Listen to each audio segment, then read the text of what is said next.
Hi there, it's May 14th, and it's time for The Little Prince. I know I've slowed down a little bit, but we're almost finished, and I think I'm savoring it.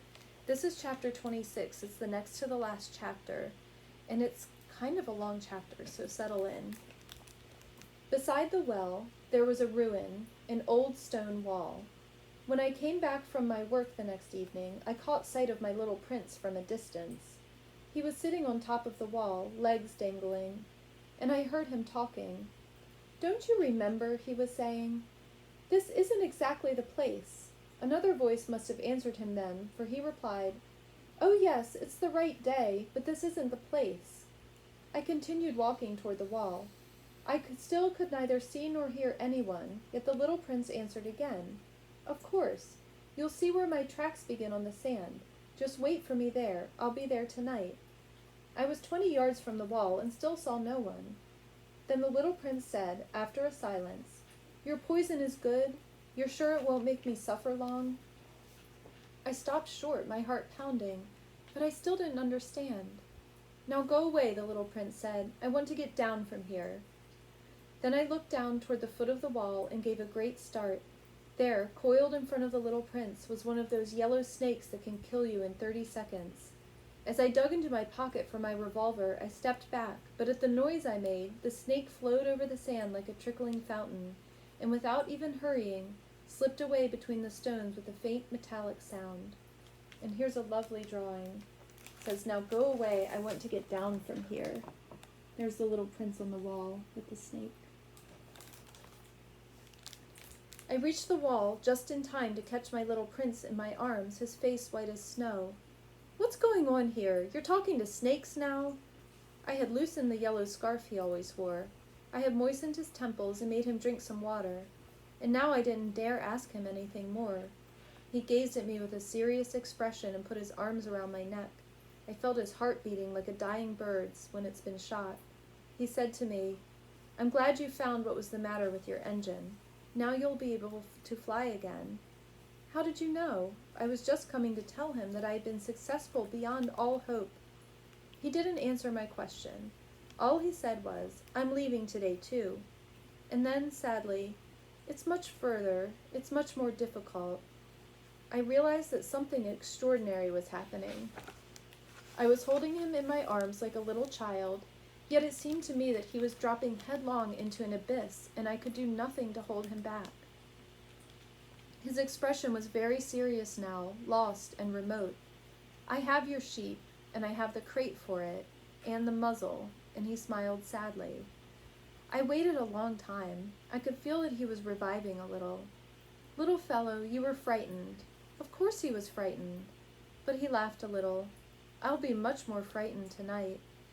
Once again I felt chilled by the sense of something irreparable, and I realized I couldn't bear the thought of never hearing that laugh again. For me it was like a spring of fresh water in the desert. "Little fellow, I want to hear you laugh again." But he said to me, "Tonight it'll be a year. My star will be just above the place where I fell last year." "Little fellow, it's a bad dream, isn't it? All this conversation with the snake and the meeting place and the star." But he didn't answer my question. All he said was, "The important thing is what can't be seen." Of course. It's the same as for the flower. If you love a flower that lives on a star, then it's good, at night, to look up at the sky. All the stars are blossoming. Of course. It's the same for the water. The water you gave me to drink was like music on account of the pulley and the rope. You remember, it was good. Of course. At night, you'll look up at the stars. It's too small where I live for me to show you where my star is. It's better that way. My star will be one of the stars for you. So you'll like looking at all of them. They'll all be your friends. And besides, I have a present for you." He laughed again. "Ah, little fellow, I love hearing that laugh." "That'll be my present, just that. It'll be the same as for the water." "What do you mean?" "People have stars, but they aren't the same. For travelers, the stars are guides. For other people, they're nothing but tiny lights. And for still others, for scholars, they're problems. For my businessman, they were gold. But all those stars are silent stars.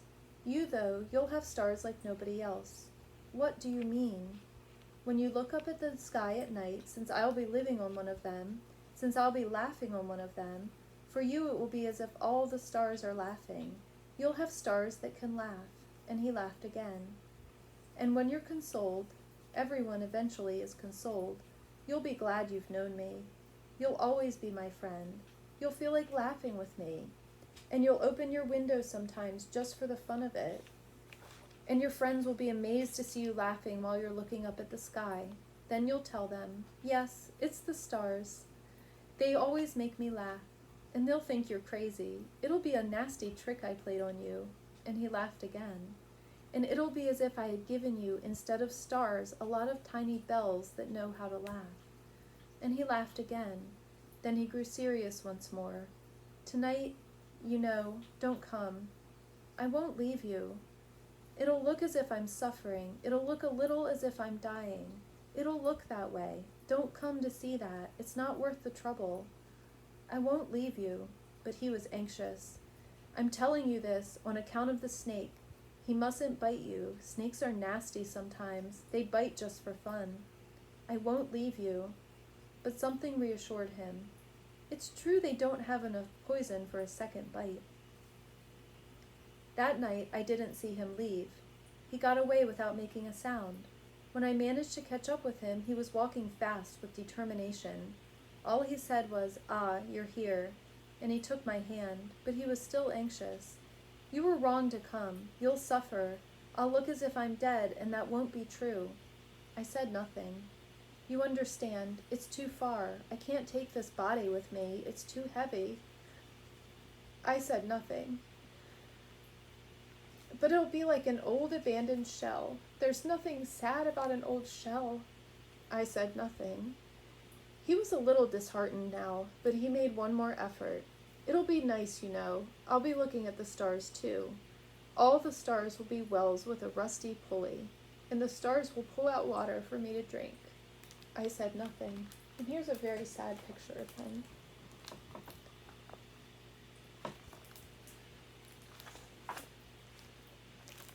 And it'll be fun. You'll have 500 million little bells. I'll have 500 million springs of fresh water. And he too said nothing because he was weeping. And here's the place. Let me go on alone. And he sat down because he was frightened. And then he said, you know, my flower, I'm responsible for her. And she's so weak and so naive. She has 4 ridiculous thorns to defend her against the world. I sat down too because I was unable to stand any longer. He said, there, that's all. And there he is sitting down. He's thinking about his flower. He hesitated a little longer, and then he stood up. He took a step. I couldn't move. There was nothing but a yellow flash close to his ankle. He remained motionless for an instant. He didn't cry out. He fell gently the way a tree falls. There wasn't even a sound because of the sand.